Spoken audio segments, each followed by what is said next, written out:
ఈ మధ్య బాలీవుడ్ భామలు తమ బోల్డ్ సమాధానాలతో షాకుల మీద షాకులు ఇస్తున్నారు. అప్పుడోసారి దీపిక తన షేపుల గురించి మాట్లాడితే దేవుడిచ్చాడు చూపిస్తున్నాం తప్పేంటి అంది. ఇప్పుడు ప్రియాంక ఆమెను మించిపోయింది. తాను ఫోన్ సెక్స్ చేశానని ఓ ఇంటర్వ్యూలో బహిరంగంగా ఒప్పేసుకుంది. క్వాంటికో సిరీస్తో హాలీవుడ్ రియాలిటీ షోలో ప్రస్తుతం ప్రియాంక చోప్రా బిజీగా గడుపుతోంది. అంతేకాదు పలు ఆఫర్లను చేజిక్కించుకుంటోంది. ఇటీవల జరిగిన కాఫీ విత్ కరణ్ షోలో పలు షాకింగ్ విషయాల్ని ఆమె వెల్లడించింది. ఫోన్లో సెక్స్ చేశావట నిజమేనా అని కరణ్ అడిగిన ప్రశ్నకు అవును అని సమాధానమిచ్చింది.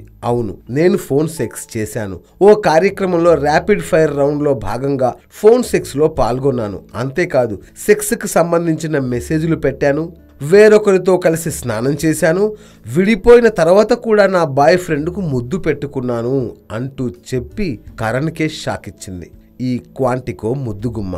కాగా గుండె సినిమా టైంలోనే హాలీవుడ్ టీవీ షోల నుంచి ఆఫర్లు వచ్చాయని 25 స్క్రిప్టులను పరిశీలించిన తరువాత క్వాంటికోకు ఓటు వేశానని చెప్పుకొచ్చింది.